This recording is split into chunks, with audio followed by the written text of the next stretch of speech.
하나님의 말씀은 신약성경 베드로후서입니다. 신약성경 383페이지 베드로후서 1장 1절에서 11절까지 말씀입니다. 베드로후서 1장 1절에서 11절까지 말씀, 이제 하나님의 말씀을 제가 봉독합니다. 예수 그리스도의 종이며 사도인 시몬 베드로는 우리 하나님과 구주 예수 그리스도의 의를 힘입어 동일하게 보배로운 믿음을 우리와 함께 받은 자들에게 편지하노니, 하나님과 우리 주 예수를 알므로 은혜와 평강이 너희에게 더욱 많을지어다. 그의 신기한 능력으로 생명과 경건에 속한 모든 것을 우리에게 주셨으니, 이는 자기의 영광과 덕으로서 우리를 부르신 이를 알므로 말미암음이라. 이로써 그 보배롭고 지극히 큰 약속을 우리에게 주사 이 약속으로 말미암아 너희가 정욕 때문에 세상에서 썩어질 것을 피하여 신성한 성품에 참여하는 자가 되게 하려 하셨느니라. 그러므로 너희가 더욱 힘써 너희 믿음의 덕을, 덕의 지식을, 지식의 절제를, 절제의 인내를, 인내의 경건을, 경건의 형제 우애를, 형제 우애의 사랑을 더하라. 이런 것이 너희에게 있어 흡족한즉 너희로 우리 주 예수 그리스도를 알기에 게으르지 않고 열매 없는 자가 되지 않게 하려니와, 이런 것이 없는 자는 맹인이라 멀리 보지 못하고 그의 옛죄가 깨끗하게 된 것을 잊었느니라. 그러므로 형제들아, 더욱 힘써 너희 부르심과 택하심을 굳게 하라. 너희가 이것을 행한즉 언제든지 실족하지 아니하리라. 이같이 하면 우리 주 곧 구주 예수 그리스도의 영원한 나라에 들어감을 넉넉히 너희에게 주시리라. 아멘. 할렐루야. 첫 번째, 하나님의 마음에 공감한 모세의 이야기입니다. 하나님께서 시내산에서 모세에게 이스라엘 백성들이 지켜야 할 율법을 가르쳐 주시고 십계명 두 돌판에 친히 새겨 주실 때, 시내산 아래에 머물고 있던 이스라엘 백성들은 금송아지 우상을 만들었습니다. 그들은 그동안 하나님께서 베풀어 주신 모든 은혜를 잊어버리고 금송아지가 자신들을 애굽에서 건져낸 신이라고 말하며 금송아지를 섬기기 시작했습니다. 이 모습을 보시고 하나님이 분노하셨습니다. 하나님이 모세에게 말씀하십니다. 내가 이 백성을 보니 목이 뻣뻣한 백성이로다. 그런즉 내가 하는 대로 두라. 내가 그들에게 진노하여 그들을 진멸하고 너를 큰 나라가 되게 하리라. 모세는 그 말을 듣고 즉시 꿇어 엎드려 이스라엘 백성들을 긍휼히 여겨주시고 살려달라고 간구합니다. 모세는 이스라엘 백성들을 만나기 위해 시내산에서 내려왔습니다. 안타깝게도 이들은 자신들이 지금 얼마나 심각한 죄를 짓고 있는지도 모른 채 금송아지 앞에서 춤추고 노래하고 있었습니다. 그 모습을 본 모세는 하나님 아버지의 마음을 느끼게 됩니다. 하나님이 얼마나 노여우실지 깨달아졌을 때 모세는 하나님의 마음에 공감하며 하나님의 분노하시는 그 마음을 그대로 자신의 마음에 담아 이스라엘 백성들을 향해 표현합니다. 모세는 먼저 이스라엘 백성들의 죄의 심각성을 깨닫게 하기 위해 하나님이 직접 새겨주신 십계명 두 돌판을 백성들을 향해 집어 던져 깨뜨립니다. 진에 가까이 이르러 그 송아지와 그 춤추는 것들을 보고 크게 노하여 손에서 그 판들을 산 아래로 던져 깨뜨리니라. 하나님 아버지의 마음이 모세의 마음이 되었습니다. 모세는 또 그들이 만든 송아지를 가져다가 불살라 부수어 가루를 만들어 물에 뿌려 이스라엘 자손들에게 그것을 마시게 했습니다. 또 모세는 레위 지파 사람들로 하여금 범죄자들을 색출하여 죽이게 했습니다. 레위 자손이 모세의 말대로 행하며 이날의 백성 중에 3,000명가량이 죽임을 당하니라 라고 기록되어 있습니다. 어찌 보면 모세의 이와 같은 행동은 조금 월권일 수도 있었습니다. 하나님이 직접 지시하신 것이 아닌데 모세가 너무 앞서 나간 게 아닌가? 우리식으로 표현하면 모세가 너무 오버하고 있는 것은 아닌가? 좀 선을 넘은 것 같다라는 느낌도 듭니다. 무엇보다도 하나님이 친히 새겨주신 십계명 두 돌판을 던져서 깨트린 것은 하나님의 권위를 좀 무시하는 듯한 그런 느낌이 들기도 합니다. 그러나 하나님은 다르게 해석하셨습니다. 모세가 하나님 아버지의 마음을 알고 그 마음에 동감했을 때 하나님은 모세의 모든 요구를 들어주셨습니다. 여호와께서 이르시되 내가 친히 가리라. 내가 너를 쉬게 하리라. 이스라엘 떠나지 말아 달라고 모세가 간구했을 때 여호와께서 모세에게 이르시되 내가 말하는 이 일도 내가 하리니 너는 내 목전에 은총을 입었고 내가 이름으로도 너를 알미니라 라고 하셨습니다. 이름으로도 한다는 말은 친밀함의 표현입니다. 하나님께서 모세야 내가 너를 다 안다. 그뿐 아니라 하나님은 모세에게 자신의 영광스러운 모습까지 보여주셨습니다. 여호와께서 이르시되 내가 내 모든 선한 것을 내 앞으로 지나가게 하고 여호와의 이름을 내 앞에 선포하리라. 나는 은혜 베풀 자에게 은혜를 베풀고 긍휼히 여길 자에게 긍휼을 베푸느니라 라고 말씀하셨습니다. 모세는 하나님 아버지의 마음을 느꼈습니다.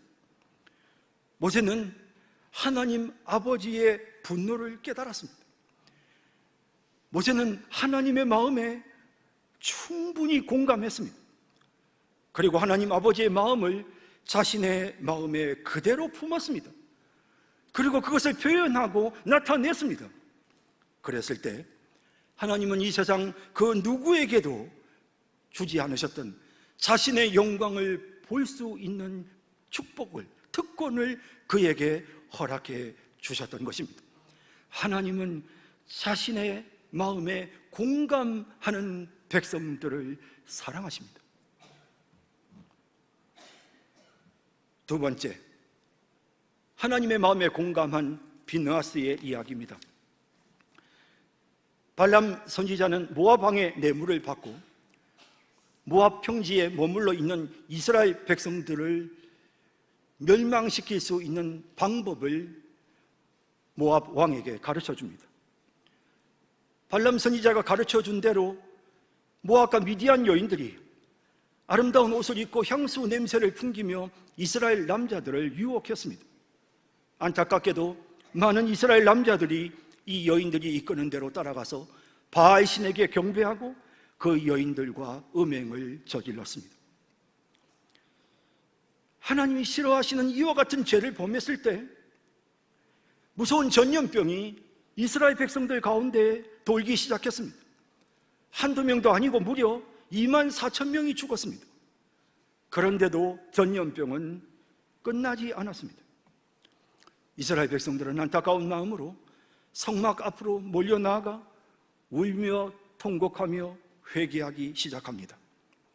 그런데 그때 다른 곳에 머물다가 이런 상황을 전혀 알지 못한 시므온 지파의 족장 시므리가 이 일을 주도한 미디안 여인들을 데리고 왔던 이 고습이라고 하는 여자를 데리고 자기 장막에 음행하기 위해 들어갑니다. 이 모습을 본 청년 비느하스가 자리에서 벌떡 일어났습니다. 그의 마음속에 하나님의 분노가 느껴져 왔습니다. 그는 하나님의 마음을 알았습니다. 하나님의 마음에 공감하기 시작했습니다. 비느하스는 하나님의 분노하는 마음을 자신의 마음에 그대로 담아 그것을 그대로 표현했습니다. 제사장 아론의 손자 엘르아살의 아들 비느하스가 보고 회중 가운데서 일어나 손에 창을 들고 그 이스라엘 남자를 따라 그의 막사에 들어가 이스라엘 남자와 그 여인의 배를 꿰뚫어서 두 사람을 죽이니 라고 합니다.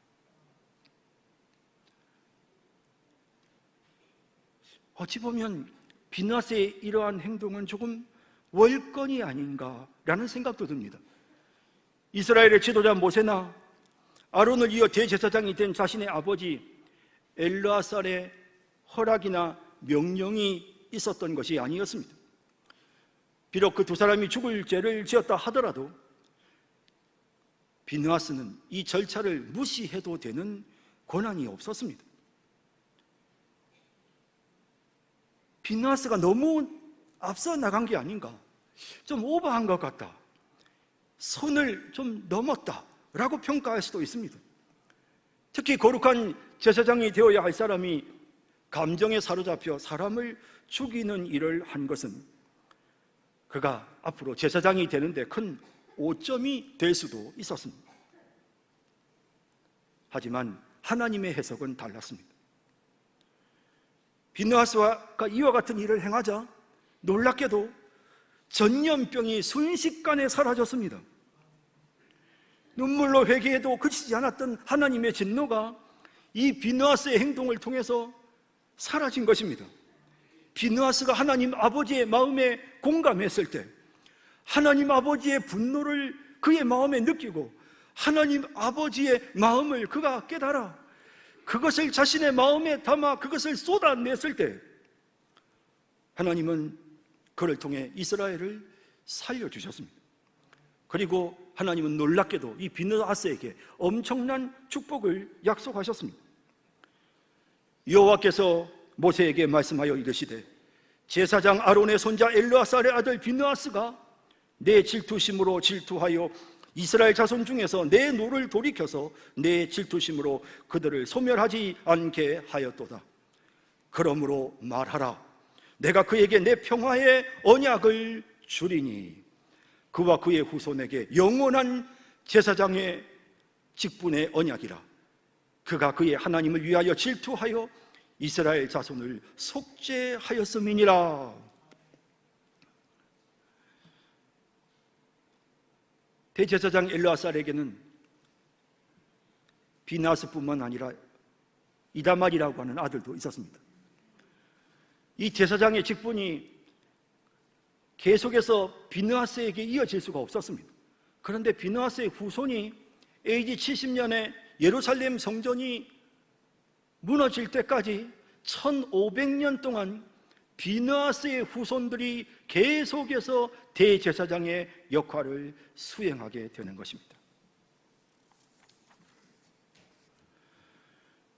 단지 그가 하나님 아버지의 마음에 공감했을 뿐인데, 하나님의 분노를 자신의 마음에 느꼈을 뿐인데, 하나님의 마음을 자신의 마음에 담아 그것을 표현했을 뿐인데, 하나님은 그 비느하스에게 영원한 제사장의 축복을 허락해 주셨고, 비느하스뿐만 아니라 1500년 동안 그 집안이 복을 받는 놀라운 특권을 누리게 만들어 주셨던 것입니다.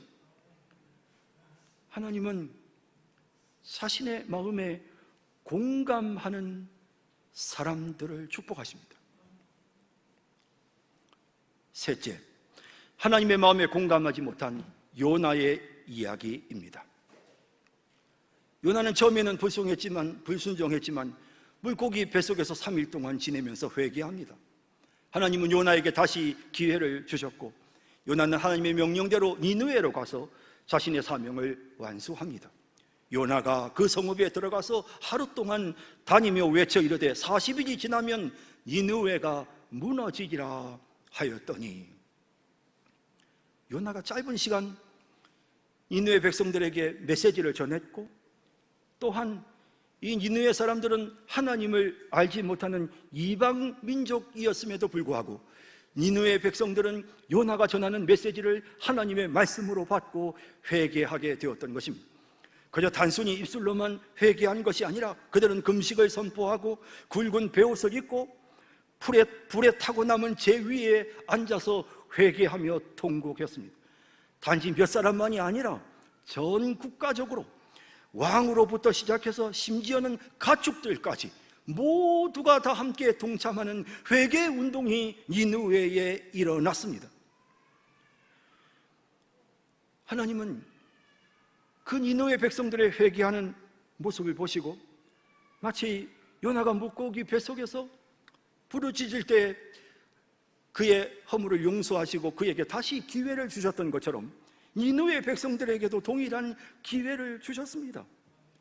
하나님이 그들이 행한 것, 그 악한 길에서 돌이켜 떠난 것을 보시고 하나님의 뜻을 돌이키사 그들에게 내리라고 말씀하신 재앙을 내리지 아니하시니라 라고 말씀하고 있습니다. 그런데 자신도 용서를 받았으면서도 요나는 하나님께서 니느웨 백성들의 기도를 들으시고 용서해 주시는 것이 매우 못마땅했습니다. 아주 불같이 화를 냅니다. 심지어는 혈기를 내면서 하나님, 나를 좀 죽여주십시오라고 요구합니다. 요나는 내 이럴 줄 알았습니다. 처음부터 하나님이 이 백성들을 심판하지 않고 용서하실 줄 알았습니다. 그래서 내가 처음부터 안 간다고 한 거 아닙니까? 아니, 하나님이 그들을 심판하지 않으시면 40일 뒤에 이 성이 무너질 것이라고 예언하는 나는 도대체 뭐가 됩니까? 내 체면도 좀 생각해 주셔야지요. 요나는 화가 났습니다. 여호와여, 원하건대 이제 내 생명을 거두어 가소서. 사는 것보다 죽는 것이 내게 나음입니다. 그러면서 요나는 하나님께서 이 니느웨 성을 멸하시는지 안 하시는지 내가 똑똑히 지켜보리라. 그리고는 감시하기 위해서 초막을 만듭니다. 요나가 성읍에서 나가서 그 성읍 동쪽에 앉아 거기서 자기를 위하여 초막을 짓고 그 성읍에 무슨 일이 일어나는가를 보려고 그 그늘 아래에 앉았더라. 자기는 용서받았으면서도 하나님께서 이 니느웨 백성들을 용서하시는 것을 용납하지 못하고 감히 하나님이 어떻게 하시는지 지켜보겠다라고 말하는 이 연약한 요나의 모습, 하나님은 심판하지 않으시고 차근차근 요나를 설득하십니다. 먼저 하나님은 박넝쿨 하나가 자라게 하셨습니다. 요나가 대충 엉성하게 지은 그 초막 위에 박넝쿨이 자라서 금방 그늘을 만들었습니다. 여러분, 이 고온 다습한 우리나라가 아니라 사막 기후는, 이 습기가 없는 그런 사막 기후에서는요, 아무리 뜨거운 태양 아래에 있어도 그늘 밑에만 가면 정말 냉장고처럼 시원합니다. 요나가 그 그늘 밑에서 진짜 시원하게 지냈습니다. 그런데 하나님이 벌레를 보내서 넝쿨을 시들게 하셨습니다. 그리고 뜨거운 동풍이 불어서 사막의 바람이 요나에게 그대로 가게 하셨습니다. 그리고 태양이 계속 요나에게 내리쬐게 하셨습니다. 그러자 요나가 다시 한번 화를 내며 죽여달라고 합니다. 이에 하나님께서 요나에게 이르시되 내가 이 박넝쿨로 말미암아 성내는 것이 어찌 옳으냐 하시니 그가 대답하되 내가 성내어 죽기까지 할지라도 옳으니이다 라고 대답합니다. 이때 하나님은 차근차근 박넝쿨과 니느웨 백성들을 비교하며 요나를 설득하십니다. 여호와께서 이르시되 내가 요나야, 네가 수고도 아니하고 재배도 아니하고 하룻밤에 났다가 하룻밤에 말라버린 이 박넝쿨을 얼마나 네가 아끼냐? 이게 죽으니까 너 너무 화를 내지 않니? 네가 이 박넝쿨을 얼마나 아끼냐? 하물며 이 큰 성읍 니느웨에는 좌우를 분별하지 못하는 어린아이가 12만여 명이나 되고 가축들도 얼마나 많니? 내가 어찌 이들을 아끼지 아니하겠느냐? 요나야, 너는 네가 하나 손도 까딱하지 않은 이 박넝쿨이 시들었다고 그렇게 열을 내는데, 그렇게 박넝쿨을 네가 아끼는데 내가 이 니느웨 백성들을 아끼는 게 뭐가 잘못됐니? 요나야, 네가 그렇게 범죄를 저질렀을 때 내가 너를 용서해주고 너에게 기회를 주었듯이 내가 이 백성들에게 기회를 주는 것이 뭐가 잘못됐니? 내가 이 백성들을 아끼고 소중히 여기는 것, 내가 이들을 멸해버리지 않고 이들에게 기회를 주는 것이 뭐가 잘못됐니? 성경에 자세히 기록되어져 있지 않지만 요나는 비로소 하나님께서 니느웨 백성들을 그토록 아끼고 소중히 여기시는 마음을 이해하기에 이릅니다. 하나님이 원하셨던 것은 요나가 진정으로 하나님의 마음에 공감하는 것이었습니다. 하나님의 아버지의 마음을 요나가 그대로 느끼기를, 이 백성을 긍휼히 여기는 그 하나님 아버지의 그 거룩하신 마음을 요나가 공감하기를 하나님께서 원하셨던 것입니다. 넷째, 아버지의 마음에 공감하지 못한 맏아들 이야기입니다. 집 떠난 둘째 아들이 아버지에게 상속받은 재산을 다 탕진하고 빈털터리 거짓 신세가 되어 아버지의 종이 되겠다며 돌아왔습니다. 그동안 아버지는 아들 걱정에 날마다 길에 나와 아들을 기다렸습니다. 그런데 이 아들이 건강하게 살아서 돌아왔으니 아버지의 기쁨이 얼마나 컸겠습니까? 아버지는 기뻐서 송아지를 잡고 사람들을 청하여 잔치를 열었습니다. 아버지는 종들에게 이르되 제일 좋은 옷을 내어다가 입히고 손에 가락지를 끼우고 발에 신을 신기라. 그리고 살진 송아지를 끌어다가 잡으라. 우리가 먹고 즐기자. 이 내 아들은 죽었다가 다시 살아났으며 내가 잃었다가 다시 얻었노라 하니 그들이 즐거워하더라. 모두가 다 그 아버지의 기쁨에 공감했습니다. 그래서 함께 이 기쁨을 나누었습니다. 그러나 맏아들은 달랐습니다. 맏아들은 잔치하는 소리를 듣고는 집으로 들어가지 않습니다. 그가 노하여 들어가고자 하지 아니하거늘 아버지가 나와서 권하되 아버지께 대답하여 이르되 내가 여러 해 아버지를 섬겨 명을 어김이 없거늘 내게는 염소 새끼라도 주어 나와 내 벗으로 즐기게 하신 일이 없더니 아버지의 살림을 장녀들과 함께 삼켜버린 이 아들이 돌아오매 이를 위하여 살찐 송아지를 잡으셨나이다. 맏아들의 입장에서는 묵묵하게 최선을 다한 자신보다 탕자 동생이 더 대우받고 환영받는 것이 이해가 되지 않았습니다. 그러나 아버지는 맏아들을 대우하지 않거나 둘째 아들을 더 환영한 것이 아닙니다.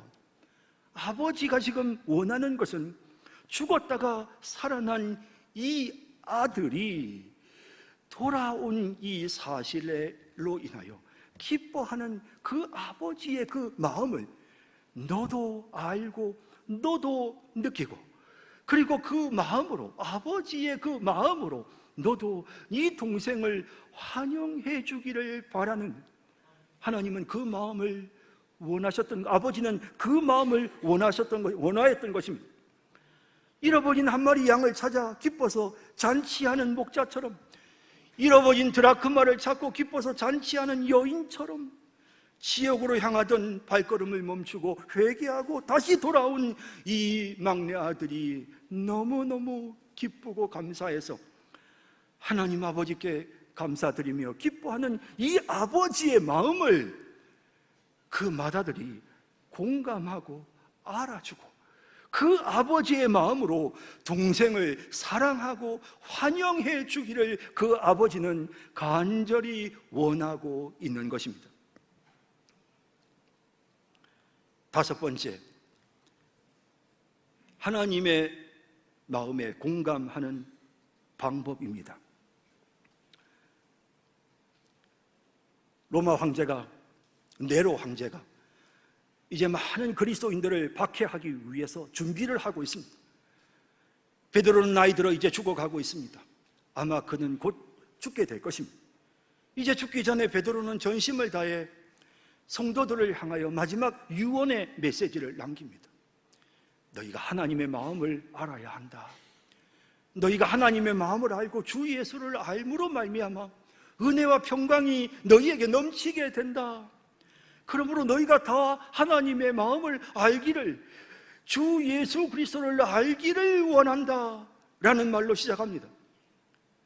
너희가 주 예수를 알았기 때문에, 너희가 하나님 아버지를 알았기 때문에, 그래서 하나님은 신기한 능력으로 너희들에게 좋은 것들을 주셨다. 그래서 너희들에게 너무나도 많은 좋은 것들을 허락해 주셨다. 이제 너희들이 해야 할 일이 있다. 여러분, 베드로는 오늘 본문 4절에서 이렇게 말합니다. 이로써 그 보배롭고 지극히 큰 약속을 우리에게 주사 이 약속으로 말미암아 너희가 정욕 때문에 세상에서 썩어질 것을 피하여 정욕 때문에 세상에서 썩어질 것 피하여 이 세상 사람들이 가진 그 마음 욕심을 가지고 썩어질 그런 악한 마음으로 살아가는 이런 모든 것들을 피하여 어디에 신성한 성품에 참여하는 자가 되게 하려 하셨느니라. 하나님의 의도는 너희들에게 십자가의 은혜와 천국의 소망을 그 약속의 말씀을 너희들에게 줌으로써 너희가 이제 장차 앞으로 신성한 성품에 참여하도록 하기 위함이시다. 너희가 단지 그냥 예수님을 지식적으로 알고 하나님을 지식적으로 아는 것으로 그치는 것이 아니라 이제 너희가 해야 될 일은 하나님의 성품에 참여하는 자가 되어야 한다. 신성한 성품에 참여한다는 이 데이아스코이아노이 디세우스프라는 말은 하나님의 마음을 공유한다는 뜻입니다. 하나님의 마음을 알고 하나님의 성품을 안다는 것입니다. 느낀다는 것입니다. 하나님 아버지의 마음이 나의 마음이 된다는 뜻입니다. 신성한 성품에 참여하는 자가 되어야 하는 것입니다.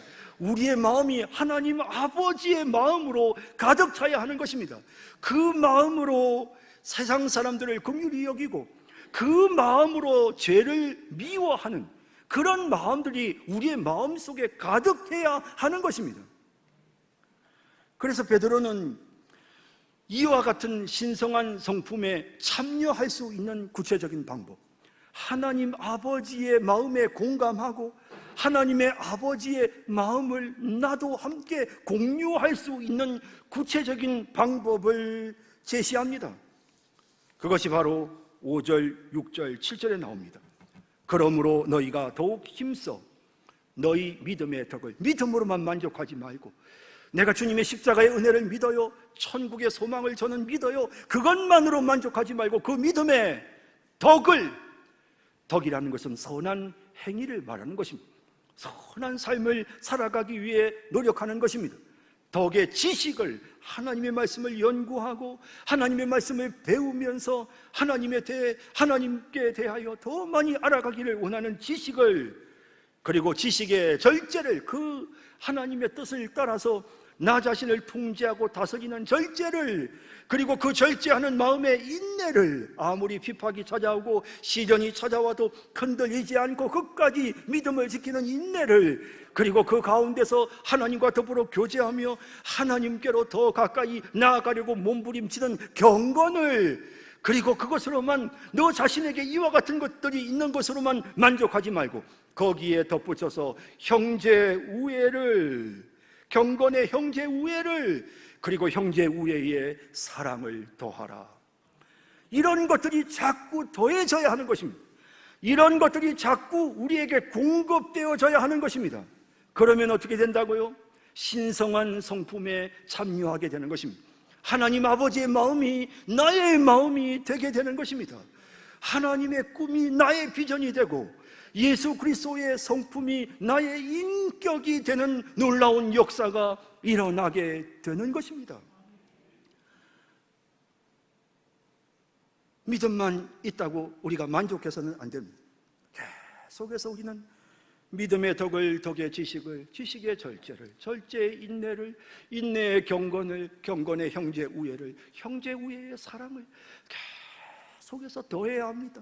계속해서 공급해야 합니다. 하나님, 내가 더 경건하기를 원합니다. 하나님, 제가 하나님 더 많이 알아가기를 원합니다. 하나님, 제가 더 선한 일을 하기를 원합니다. 믿음의 이런 것들을 자꾸 공급해 나가는 것입니다. 하나님, 내가 형제들을 더 사랑하게 해주십시오. 하나님, 내가 형제들과 우애하게 해주십시오.